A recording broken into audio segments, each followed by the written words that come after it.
साथियों नमस्कार, मैं हरिश्चंद्र बंडवाल इस वीडियो में आप सभी का स्वागत करता हूं। दोस्तों, कभी आपने ममता बनर्जी को माफी मांगते हुए देखा है क्या? कभी भी देखा हो तो बता दीजिए, और वो भी चुनाव के समय, और वो भी जनता से माफी। कभी आपने देखा हो तो जरूर बता दीजिएगा।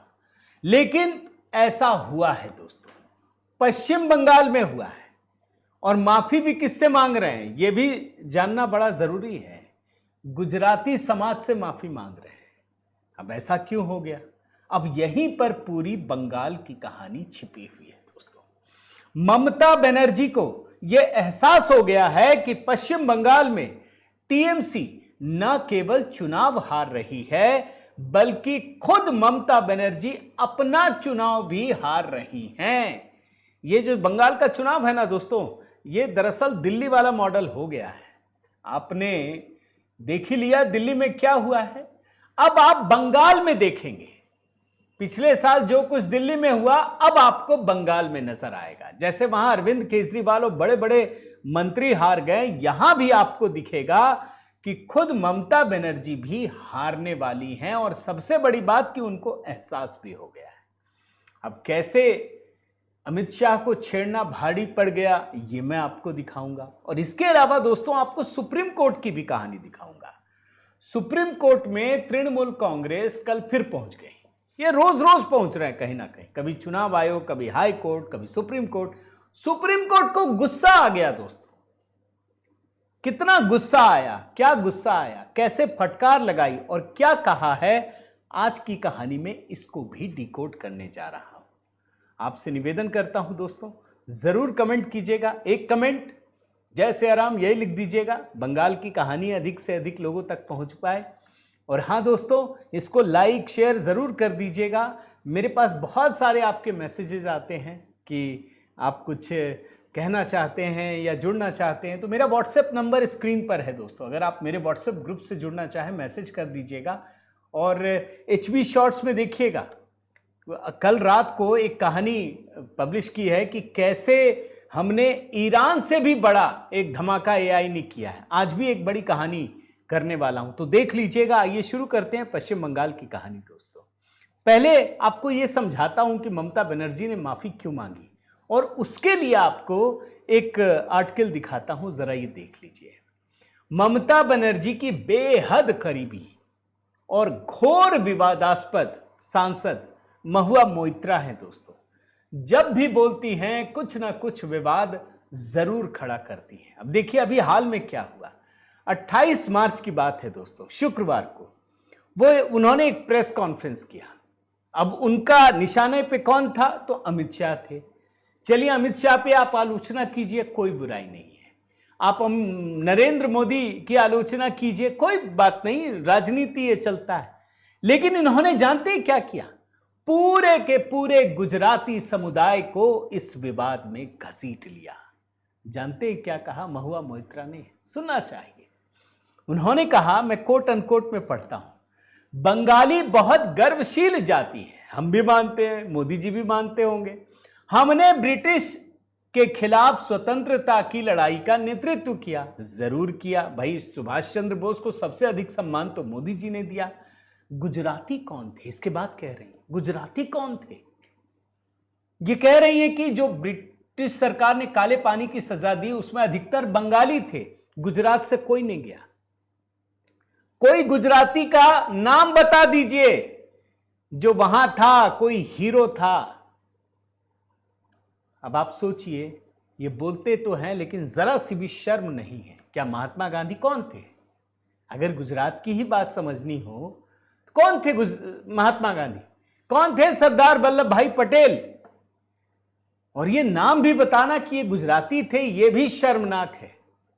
ये भारत के तो महान धरोहर है ना भाई, ये महापुरुष है ना। लेकिन बात यहीं खत्म नहीं हुई दोस्तों। अब आप देखिए कि ममता बनर्जी को माफी मांगनी पड़ी। पहले इसको देखिए, बंगाल का गुजराती समाज नाराज, महुआ मोइत्रा की टिप्पणी पर ममता बनर्जी को मांगनी पड़ी माफी। अब आपके मन में सवाल उठेगा, बंगाल में गुजराती माफी क्या चक्कर है भाई, क्या हो गया? पहले मैं आपको माफीनामा बताता हूं क्या कहा है, मैं पढ़ता हूं। गुजराती भाइयों बहनों को एक माफीनामा भेजा है ममता बनर्जी ने। उसमें क्या लिखा है, मैं अपने गुजराती भाइयों और बहनों से व्यक्तिगत रूप से माफी मांगती हूं। मुझे आप पर गर्व है। इस मामले पर संबंधित सांसद से चर्चा हो चुकी है। हम इस टिप्पणी का समर्थन नहीं करते। मैं इस तरह की गैर जिम्मेदाराना टिप्पणी के लिए माफी मांगती हूं।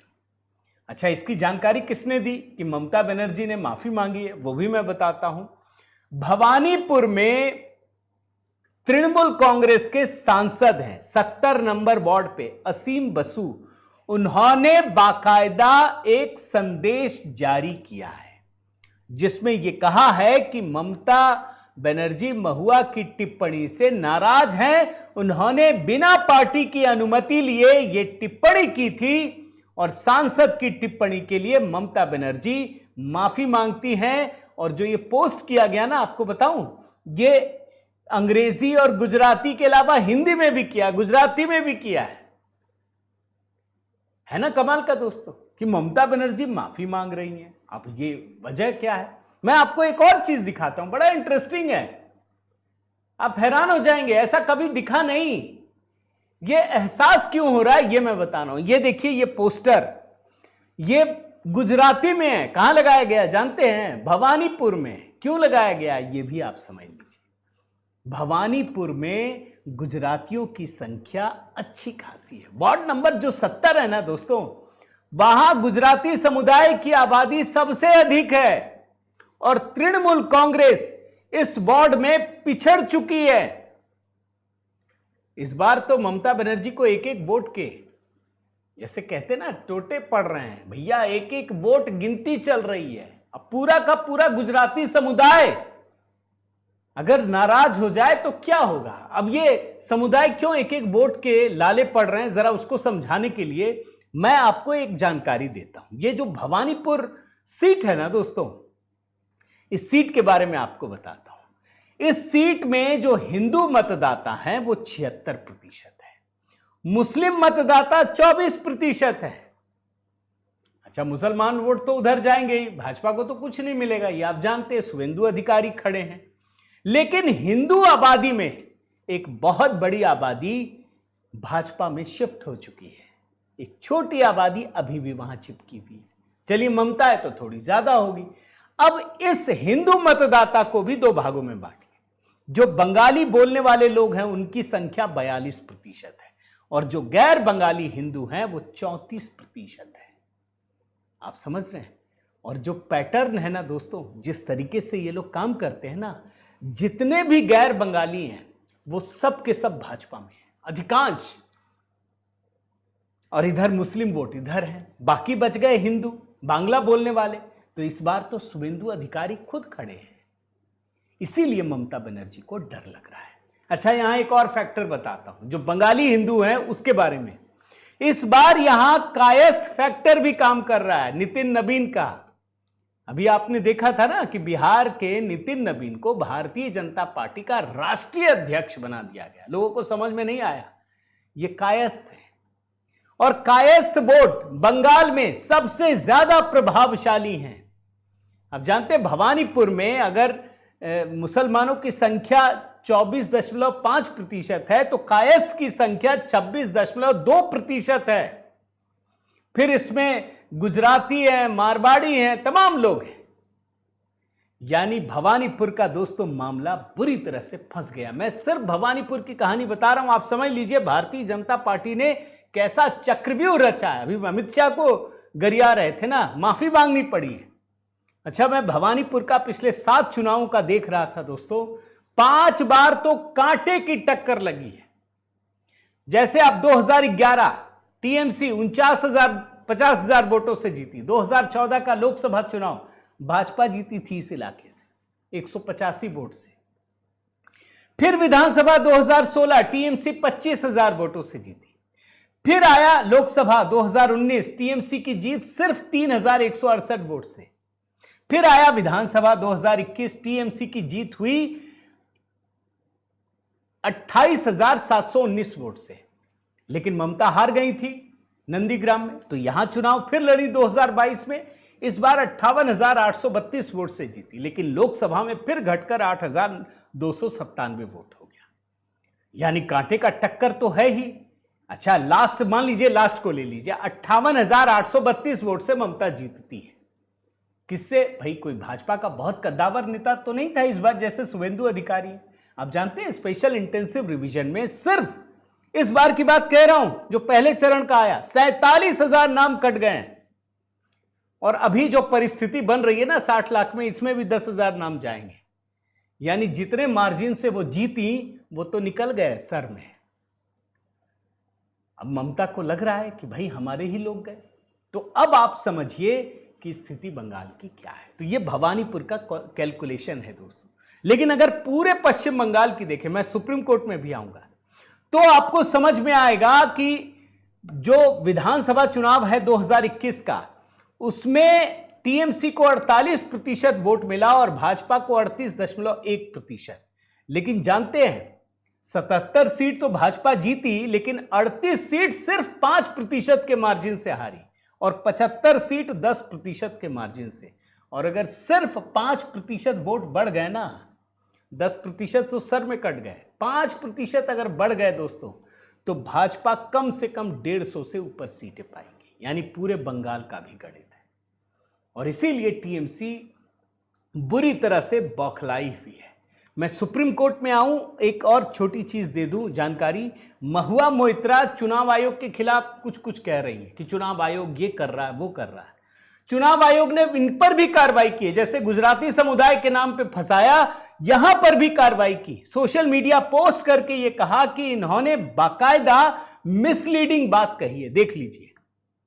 अब मैं आपको सुप्रीम कोर्ट की ओर लेकर चलता हूं दोस्तों। कल सुनवाई हुई है। किसकी बेंच थी? Chief justice of India Suryakant, Joy Mallya Bagchi और जस्टिस विपुल एम पंचोली। एसआईआर का मामला टीएमसी पहुंची थी। ममता बनर्जी के वकील कपिल सिब्बल और कल्याण बनर्जी। क्या सुनवाई हो रही थी कि भाई सर को लेकर के, आप जानते हैं सुप्रीम कोर्ट ने एक बड़ी जानकारी दी है कि 31 मार्च तक जो 60 लाख आपत्तियां हैं, उसमें 47 लाख आपत्तियों का निपटारा हो चुका है। हर दिन 2 लाख हो रहा है और इस हिसाब से 7 अप्रैल तक सारे निपटारे हो जाएंगे। लीजिए, हो गया। अब ये जज भी काम कर रहे हैं। अब इस दौरान टीएमसी के वकील ने क्या दलील दी वो सुनिए। जब कोर्ट में ये जानकारी दी गई सुप्रीम कोर्ट में कि 1 अप्रैल से ट्रेनिंग दी जा रही है, मतलब कल से ट्रेनिंग शुरू हो गई है, क्योंकि ट्रिब्यूनल बनना है ना। अब उसको कौन ट्रेनिंग देगा? चुनाव आयोग देगा। अब कल्याण बनर्जी इसका विरोध करते हैं कि अपीलेट ट्रिब्यूनल अर्ध न्यायिक निकाय है, उसको ट्रेनिंग देने की क्या जरूरत है। भड़क गए सीजेआई। जानते हैं क्या कहा? फिजूल की आपत्तियां ना उठाएं, यह सिर्फ ओरिएंटेशन है, बस इतना ही, यह मेरिट के आधार पे नहीं है। और फिर कहते हैं कि चुनाव आयोग अगर नहीं बताएगा भाई तो कौन बताएगा? यह चुनाव आयोग का काम है। और जिनको ट्रेनिंग दी जा रही है वो कौन है? अरे पूर्व चीफ जस्टिस तक हैं उसमें। क्या वो पलट जाएंगे? सुप्रीम कोर्ट बुरी तरह से भड़क गया और यह भी कहा बाद में कि जो एसआईआर से जुड़े जज हैं उनको बेवजह परेशान नहीं किया जाना चाहिए। कोर्ट ने कहा कि जज जो कर रहे हैं वो उनका काम नहीं है, उनको बेवजह परेशान नहीं होना चाहिए। जजों को ऐसे काम के लिए बुलाया गया है जो उन्होंने पहले कभी नहीं किया। और इसीलिए सुप्रीम कोर्ट ने फिर कहा कि हमें उनकी निष्पक्षता या बिना किसी पक्षपात के काम करने की क्षमता पर कोई शक नहीं है। कल सुप्रीम कोर्ट में दोस्तों फॉर्म 6 का भी मामला आया। ये लोग आरोप लगा रहे हैं ना कि भाजपा के लोग जो है फॉर्म 6 लेके जा रहे हैं, बड़ी संख्या में जा रहे हैं, एक एक व्यक्ति हजारों लेके जा रहा है। जानते हैं चीफ जस्टिस ऑफ इंडिया ने क्या कहा? सूर्यकांत ने भड़क गए। उन्होंने कहा कि ये तो हर बार होता है, पहली बार हो रहा है क्या? आप जाकर आपत्तियां दर्ज कीजिए, अगर आपको आपत्ति है तो चुनाव आयोग में रिपोर्ट कीजिए। लेकिन सुप्रीम कोर्ट ने साफ साफ कहा दोस्तों कि जो आप आशंका जता रहे हैं ना, ये तकनीकी है, हाइपर टेक्निकल है। इसमें अगर सुनवाई होगी तो फिर हम आगे करेंगे। अब आप सोचिए किस तरीके से टीएमसी के लोग काम कर रहे हैं दोस्तों, क्या कर रहे हैं हर रोज। अच्छा, इनका मकसद क्या आप जानते हैं? इनका मकसद है लोगों में भ्रमित करना, लोगों को भ्रमित करना, भ्रम फैलाना, डर फैलाना, डर की राजनीति करना। 15 साल हो चुका है। ये जा करके बता सकते हैं कि मैंने ये काम किया, ये मेरा रिपोर्ट कार्ड है, कुछ है ही नहीं। करे करा हो तो कुछ बताएंगे, कुछ भी नहीं बता रहे। अच्छा, कल टीएमसी ने क्या रखा मैं आपको बताता हूं। जो चुनाव आयोग के वकील हैं डीएस नायडू, उन्होंने कहा कि नियम यह कहता है कि मतदाताओं के नाम उम्मीदवारों के नामांकन के आखिरी दिन तक शामिल किए जा सकते हैं। यदि कोई आज ही 18 साल का हुआ है, नाम जुड़ाना चाहता है तो कर सकता है। अब कल्याण बनर्जी जो ममता के वकील हैं, वो कहते हैं कि नए नाम जिनके शामिल किए जा रहे हैं उनके बारे में सार्वजनिक सूचना जारी होनी चाहिए ताकि आपत्तियां जारी कर सके, दायर कर सके। सुप्रीम कोर्ट ने क्या कहा जस्टिस बागची ने, मैं वो पढ़ता हूं। एक तो वोटर लिस्ट में संशोधन होता है, दूसरी वो वोटर लिस्ट होती है जिसके आधार पर चुनाव होते हैं। चुनाव में इस्तेमाल होने वाली वोटर लिस्ट ईसीआई द्वारा तय की गई क्वालिफाइंग डेट के अनुसार होती है।